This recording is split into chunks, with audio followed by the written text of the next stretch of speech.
سوال یہ ہے کہ ہم شرک اصغر کو کس طریقے سے پہچانیں، کیسے معلوم ہو کہ فلاں عمل جو ہے یہ شرک اکبر ہے، فلاں عمل شرک اصغر۔ مثال کے طور پہ تعویذ لٹکانا، سب جانتے ہیں کہ یہ شرک ہے، لیکن شرک اکبر ہے یا شرک اصغر؟ کیا ہے؟ اللہ کی غیر اللہ کی قسم کھانا، سچی قسم کھانا، شرک اکبر ہے یا شرک اصغر ہے؟ جاننے کا، پہچاننے کا ضابطہ کیا ہونا چاہیے؟ اس سلسلے میں علماء نے 3 ضوابط بتائے ہیں، ان کو اگر آپ ذہن نشین کر لیں تو شرک اصغر کو پہچاننے میں آسانی ہوگی۔ پہلا ضابطہ یہ ہے کہ قرآن و سنت کے اندر جس عمل کو شرک کہا گیا ہو لیکن دوسرے دلائل اس بات پر دلالت کرتے ہوں کہ وہ عمل انسان کو اسلام سے خارج نہیں کرتا، یہ پہلا ضابطہ ہے۔ مثال غیر اللہ کی سچی قسم کھانا، غیر اللہ کی قسم کھانا، غیر اللہ کی قسم کھانے کو اللہ کے نبی صلی اللہ علیہ وسلم نے بعض احادیث کے اندر شرک قرار دیا ہے، لیکن دلائل اس بات پر دلالت کرتے ہیں کہ غیر اللہ کی قسم کھانے والا انسان اسلام سے خارج نہیں ہوتا، لہذا یہ شرک تو ہے کیونکہ خود اللہ کے نبی نے اس کو شرک کہا ہے، لیکن اس کے باوجود یہ شرک انسان کو اسلام سے خارج کرنے والا شرک نہیں، لہذا یہ شرک اکبر نہیں ہو سکتا۔ جب شرک اکبر نہیں ہے تو کیا ہے؟ شرک اصغر۔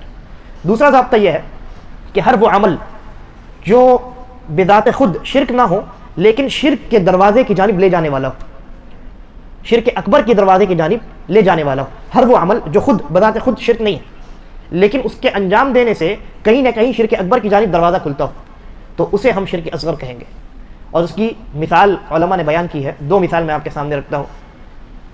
انسان جانور ذبح کرے اللہ کے نام پہ، لیکن ایسی جگہ پر ذبح کرے جہاں لوگ غیر اللہ کے نام پر جانور ذبح کرتے ہیں، یعنی ایسی جگہ پر ذبح کرے جہاں شرک اکبر انجام دیا جاتا ہے، وہاں کوئی انسان اگر جا کر کے اپنے جانور کو اللہ ہی کے نام پر ذبح کرے تو یہ شرک اصغر ہوگا۔ کیوں؟ اس لیے کہ یہ شرک اکبر کا وسیلہ ہے، شرک اکبر کی جانب جو دروازہ کھلتا ہے اس دروازے کی جانب لے جانے والا عمل۔ ایک انسان جانور ذبح کرے گا اس مقام پہ جہاں غیر اللہ کے نام پر جانور ذبح کیا جاتا ہے، تو دیکھنے والا کیا سمجھے گا؟ یہ بھی غیر اللہ کے نام پہ ذبح کر رہا ہے، اور یہ بھی ممکن ہے کہ شیطان اس کو ورغلائے، ایک دن ایسا آئے کہ وہ اللہ کو چھوڑ کر کے غیر اللہ کے نام پر ذبح کرنا شروع کر دے۔ تو ہر وہ عمل جو آپ کو شرک اکبر کی جانب لے جائے وہ شرک اصغر ہے۔ اور اس کی دوسری مثال، جانور آپ اللہ کے نام پر ذبح کریں لیکن کسی قبر کے پاس ذبح کریں، تو لوگ دیکھنے والے کیا سمجھیں گے کہ آپ جانور اس قبر کے لیے ذبح کر رہے ہیں، قبر والے کے لیے ذبح کر رہے ہیں، اللہ کے لیے ذبح نہیں کر رہے ہیں۔ لہذا ہر وہ عمل جو شرک اکبر کی جانب وسیلہ ہو، خود وہ عمل شرک نہ ہو، اسے شرک اصغر کے زمرے میں شامل کیا جائے گا۔ یہ دوسرا ضابطہ ہو گیا۔ تیسرا ضابطہ یہ ہے کہ جس چیز کو اللہ رب العالمین نے شفا کا یا مصیبتوں کے دور کرنے کا سبب نہ بنایا ہو، اور نہ تجربے سے یہ ثابت ہو کہ یہ چیز انسان کو بیماری سے بچانے والی، ان چیزوں کو بیماری سے نجات کے لیے یا بلاؤں سے نجات کے لیے سبب بنا لینا، یہ بھی شرک اصغر ہے۔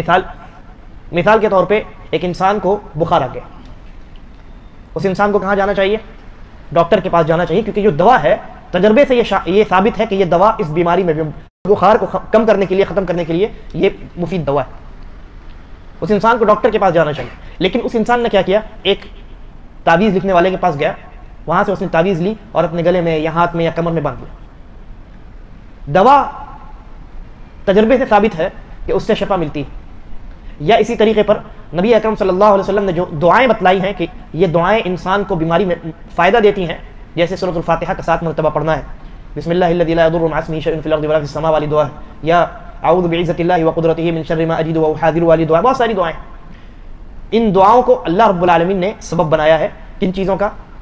بیماری سے نجات کا، یعنی بیماری میں شفا کا سبب بنایا اللہ رب العالمین۔ تو انسان جس کو اللہ نے سبب بنایا ہے اس کو چھوڑ دے، تجربے سے جن چیزوں کا سبب ہونا ثابت ہے ان کو چھوڑ دے، یعنی دوا چھوڑ کر کے تعویذ لکھنے والے کے پاس جائے، ان سے تعویذ لکھوائے اور اپنے گلے میں اور بازو میں اور کمر میں لٹکائے، اس کا یہ عمل شرک اصغر کے زمرے میں شامل ہے، اس لیے کہ اس نے ایسی چیز کو سبب بنایا ہے، ایسی چیز کو سبب کے طور پر اختیار کیا ہے بیماری سے شفایابی کے لیے، جس کو اللہ رب العالمین نے سبب نہیں بنایا، اور نہ ہی تجربوں سے اس عمل کا بیماری سے شفایابی کے لیے مفید ہونا ثابت ہے۔